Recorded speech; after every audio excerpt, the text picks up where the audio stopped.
Chegamos à nossa última aula da semana Spring. Nessa aula nós vamos aprender a fazer a parte da segurança do nosso projeto, vamos construir um build do projeto para deixar ele em produção e mostrar como que nós podemos rodar ele de um jeito bem fácil. Também vou mostrar como fazer um banner novo do seu projeto para deixar ele um pouquinho mais bonito e mais a tua cara, a cara da tua empresa, caso você tenha empresa, senão a tua cara. Vou te mostrar também algumas aplicações feitas com Spring e algumas integrações com outras ferramentas, com outros frameworks ou outras linguagens de programação para mostrar para você como que funciona a ideia da programação distribuída. Além disso, no final do vídeo eu quero te mostrar uma oportunidade para você ir além na profissão, para você aprender mais e se tornar um desenvolvedor de sucesso ainda maior. Então bora lá para a nossa última aula. Com todos os serviços funcionando, nós podemos adicionar segurança às rotas do serviço, para que apenas usuários autenticados consigam consumir os nossos serviços. Além disso, nós podemos colocar papéis para acessar esses serviços. Então todo mundo pode acessar o serviço de leitura de dados, que são os GETs, e apenas os admin, usuários que têm um papel admin, podem acessar serviços de adicionar e excluir dados. Para isso, o Spring já tem uma parte dele, do ecossistema dele, que resolve as questões de segurança, chamada Spring Security. Então nós vamos adicionar o Spring Security ao nosso projeto para utilizá-lo no controle das nossas rotas. Para isso eu venho aqui no build.gradle e adiciono algumas linhas, essas 3 linhas do Spring Security, para fazer a adição das libs dele. Depois disso, eu preciso importar essas dependências para o meu projeto.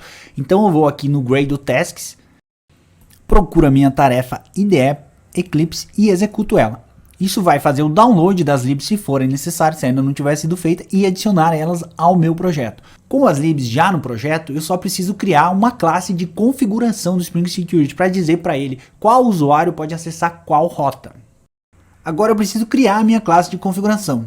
E antes de criar a classe, eu vou criar um pacote chamado config aqui na raiz do meu projeto. Então clico com o botão direito, New Package, e vou chamar ele de config. Aqui dentro eu vou colocar todos os arquivos de configuração que eu tiver do projeto, começando por esse do Spring Security.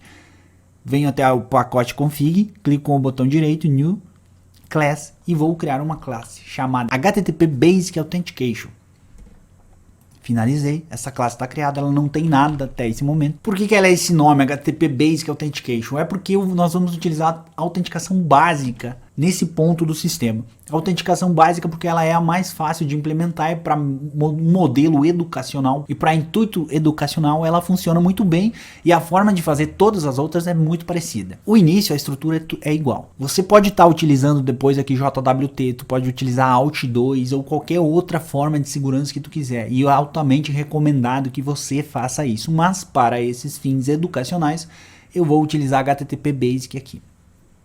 Com a classe criada, eu preciso fazer uma configuração aqui para indicar para o Spring que essa é uma classe de configuração. Então, toda vez que ele iniciar o Spring, ele vai ter que executar essa classe antes de começar a funcionar o sistema, funcionar o servidor de fato. Então, eu coloco uma annotation aqui chamada configuration. Ctrl Shift O para importar. Ele vai importar uma anotação do Spring Framework chamada configuration para indicar que é uma configuração. Ótimo, ele já sabe que é uma configuração, por enquanto não está fazendo nada, mas ele já vai executar ela antes de tudo. Eu devo adicionar outra anotação aqui, para dizer que ele é habilitado para fazer a segurança web, Enable Web Security.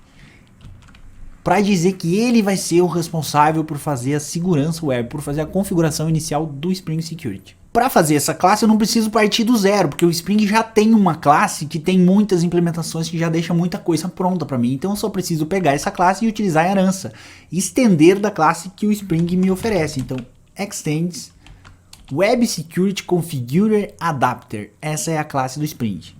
Ctrl Shift O para importar, eu salvo. Eu já tenho uma classe padrão aqui, básica, que vai fazer a segurança. Agora eu preciso adicionar alguns outros métodos que vão facilitar o meu trabalho nesse momento. Para fazer essa autenticação aqui, eu vou usar 2 usuários fictícios que eu vou criar. Então eu vou chamar um de admin e um de usuário, e vou colocar papéis diferentes nele para mostrar para vocês como vai funcionar a liberação no Spring Security das rotas de acesso, o que cada um vai poder acessar. Eu não vou criar toda a estrutura do banco de dados, então vou deixar só aqui o nome dos usuários fictícios.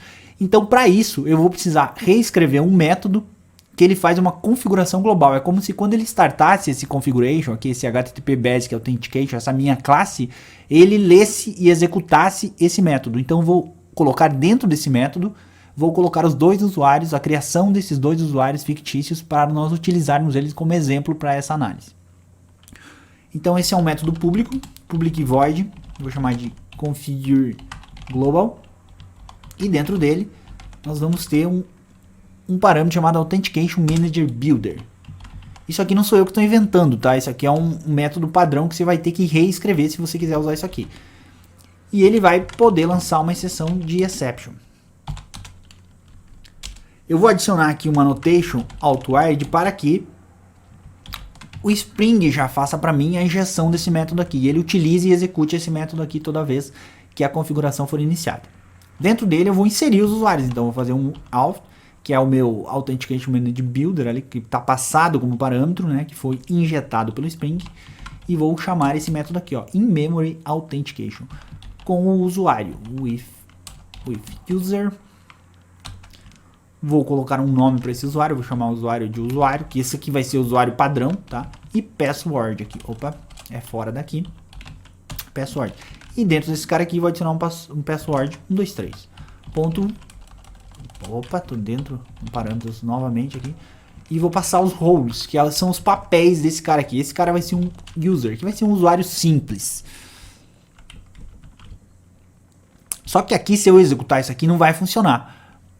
O Spring precisa que eu passe para ele uma encriptação para esse serial. Eu posso usar NUP, né? Que ele não vai utilizar encriptação alguma, vai usar só 1, 2, 3 texto padrão. E eu preciso adicionar um outro usuário. Então o que eu vou fazer? Eu vou copiar essa linha, Ctrl C, Ctrl V, copiar essa linha para baixo e vou trocar o nome desse usuário. Eu vou chamar um outro usuário de admin, que é o administrador. Esse cara, eu vou trocar o role dele aqui, o papel dele para admin. Ele vai poder fazer mais coisas. Esse admin vai poder fazer a gestão, vai poder excluir, vai poder inserir, atualizar e visualizar também. E o usuário só vai poder visualizar. Isso aqui é para mostrar as rotas, né, como funciona. E aqui embaixo eu vou escrever um outro método. Esse método eu vou sobrescrever do Web Security Configure Adapter, chamado configure aqui. Eu posso digitar o nome do método, Ctrl espaço, e ele já vai me mostrar quais métodos que existem. Eu vou substituir ou vou reescrever esse aqui, ó, com HTTP Security. Esse cara aqui. Ele já criou o método para mim. Então eu vou apagar o que tem dentro do método e vou alterar isso. Eu vou chamar o HTTP, que é esse meu parâmetro, ponto HTTP Basic, que é isso que eu vou utilizar. Uma autenticação básica.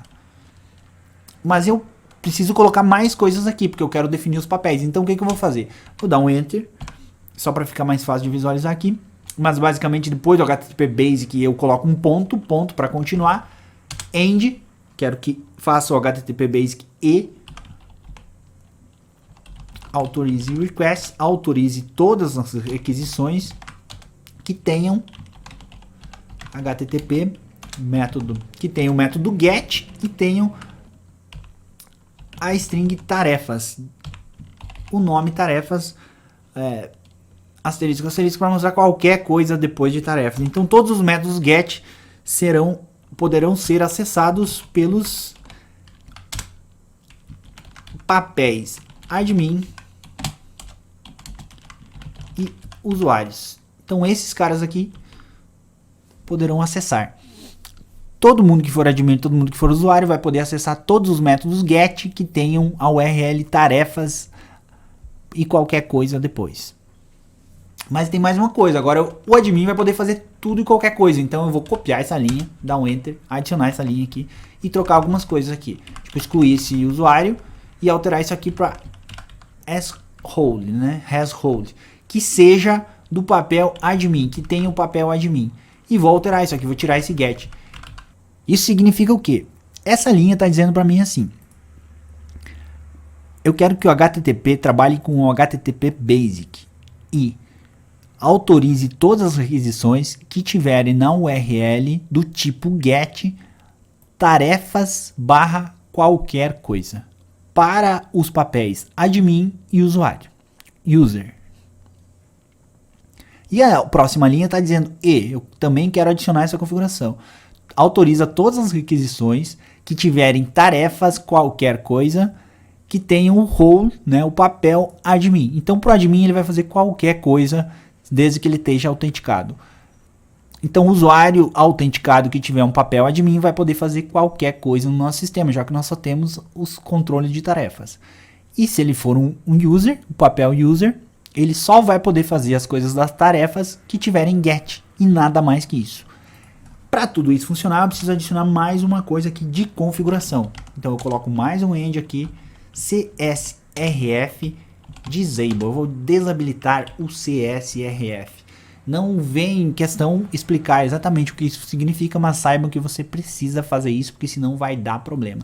Assim como esse nup aqui em cima, você também tem que colocar, senão vai dar um erro. Essa aqui é a classe de configuração do HTTP Basic com usuários adicionados manualmente aqui. Essa classe você vai usar para qualquer configuração. Se tu for usar JWT, Alt2, qualquer coisa, qualquer diferente disso aqui, tu vai poder utilizar. Só que aí, ao invés de você pegar os usuários aqui, provavelmente você vai pegar do banco de dados, tu vai poder criptografar de alguma maneira diferente para fazer essa comparação. Tem uma série de coisas que podem ser feitas. Mas lembrando, isso aqui, o intuito é educacional, é mostrar como funciona, e isso vai servir para o nosso exemplo. Agora nós podemos executar isso aqui, ver se está rolando e testar lá no Postman para ver o resultado, se as rotas estão bloqueadas e se ele está de fato fazendo essa autenticação. Vamos testar a nossa segurança então para ver se ele está bloqueando de fato as rotas. Então primeiro eu vou vir aqui em tarefas. Vou mandar executar sem nenhum cabeçalho de autorização. Ele está dizendo que não está autorizado aqui, unautorized. Vou adicionar um cabeçalho aqui, Basic Authentication. Do admin, a senha 123, vou executar com o admin. Ele retornou uma lista vazia, porque de fato eu executei agora, então está vazio. Vou colocar o usuário aqui, usuário. Mandar executar, não trouxe nada. Vamos trocar e vamos chamar de Spring. Agora um usuário chamado Spring. Vamos ver o que ele faz. Não existe esse cara. Ótimo, está bloqueando, pelo menos só para usuários autenticados. Com o admin de novo não traz nada. Só para usuários autenticados. Vou abrir um método post aqui para fazer o teste com ele. Vou adicionar um cabeçalho de autorização, basic out aqui. Tá, com o admin. Salvar isso aqui, vou enviar. Enviou, inseriu 1, 2, 3. Vou vir aqui nas tarefas. Mostrou as 3. Volta aqui no post, deixa eu trocar isso aqui para o usuário. Vamos ver se ele vai enviar. Não permitiu. Bloqueou o usuário. Se eu trocar para admin de novo, vai enviar de novo. Então ele está fazendo a autenticação dessas rotas. Significa que a nossa autenticação está bloqueando por papéis e por usuários. Lembrando mais uma vez que essa é uma autenticação básica, né, só para fins educacionais. Nunca use isso aqui em produção. Em produção você usa um JWT, ou usa Alt2, usa uma autenticação normal. Sem nenhum problema, vai ser mais fácil para você. Vai ser bem mais seguro do que isso aqui, né? Até porque tu não vai deixar a tua senha fixa aqui, nem o nome do usuário fixo aqui. Tu vai pegar de um banco de dados. Mas até com o que nós aprendemos a usar banco de dados, você já consegue fazer isso aqui. Já consegue fazer sozinho, é um desafio para ti, para criar essa autenticação sozinho, pegando do banco. Outra coisa que vocês podem mudar no sistema de vocês é esse bannerzinho aqui do Spring, para deixar mais a cara da tua empresa ou a tua cara, algo que você queira colocar aqui, até o nome do próprio projeto, deixar uma coisa mais autoral. Para fazer isso, você só precisa criar um arquivo nesse diretório aqui, ó, Source Main Resources, um arquivo texto. Vou colocar aqui qualquer coisa, o projeto dev. Vou salvar esse arquivo, Source Main Resource, e ele tem que ter um nome de banner.txt, banner com 2 N's. Tendo esse nome, ele já vai substituir esse Spring aqui na sua execução pelo texto que você colocar aí. Ó, @ o projeto dev. Como ele é um texto, você pode vir aqui na internet, por exemplo, eu venho aqui no Google e pesquiso o Spring Banner. Ele vai abrir vários sites aqui que vão permitir gerar um texto com algum nome, alguma coisa, o nome do teu projeto, por exemplo, um texto gigantesco. Um texto alterado, alguma coisa mais artística do que apenas um texto comum lá, escrito o nome do teu projeto ou da tua empresa. Então você pode abrir qualquer site, eu vou abrir esse aqui, por exemplo, o primeiro que eu achei, e vou digitar aqui, ó, projeto dev. Ele vai escrever para mim um texto. Eu vou alterar aqui, eu já usei esse site, eu vou procurar aqui standard, que eu prefiro esse mais padrão aqui. Vou colocar minúsculo aqui. Você pode copiar isso aqui e colar lá no teu arquivo banner.txt.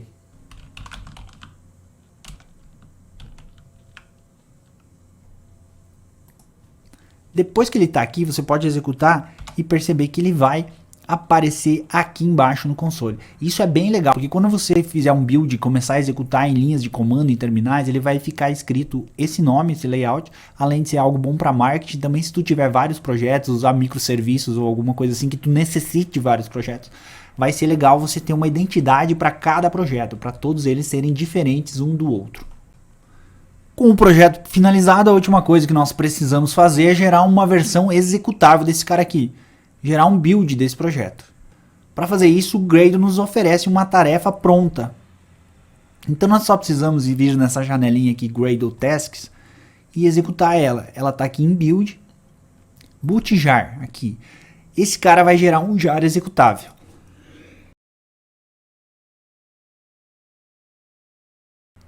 Bem rápido, esse jar já vai ter um container web dentro dele, fazendo com que você só precise executá-lo em uma linha de comando, um terminal, ou dando 2 cliques nele, dependendo do sistema operacional. Ele já vai subir o servidor para você. Vamos ver ele rodando agora. Então eu abri aqui um prompt de comando, eu vou deixar aqui para ficar mostrando no terminal como funciona a execução e o log da execução. Eu abro a pasta do meu projeto e dentro da pasta do meu projeto ele vai ter uma pasta chamada build. Opa, vou abrir a pasta do meu projeto aqui. Dentro da pasta do meu projeto ele vai ter uma pasta chamada build. Dentro dessa pasta build ele vai ter uma pasta chamada libs. É nesse libs que ele gerou o jar executável. Então tá aqui o jar, ó. Tudo, a versão dele 0.0.1 snapshot.jar. E eu só preciso executar ela. Para executar no Java é java-jar e o nome do meu jar. Faço isso, dou um enter. Ele já vai pôr no ar o projeto dev. Isso aqui tu pode definir como um serviço, se quiser ele vai ficar sempre no ar. Essa é uma das maneiras, você também pode gerar um UAR no final da tua execução. Você pode gerar um UAR do teu projeto e colocar ele dentro de um Tomcat, por exemplo. Vamos abrir o Postman para ver se isso aqui de fato está rodando. Aqui no Postman eu vou fazer um teste no consumir o web service de tarefas. Não trouxe nada, porque toda vez que eu inicio novamente o servidor ele zera o meu banco, porque ele está em runtime, porque ele está em tempo de execução. E vou inserir algumas tarefas aqui também, ó. 1, 2, 3, 4, 5, 6, 7. Estou inserindo. 8, 9, 10, 11, 12. E vou listar as tarefas. Todas elas estão aqui. Está funcionando o nosso servidor e ele já está gerado um jar para produção.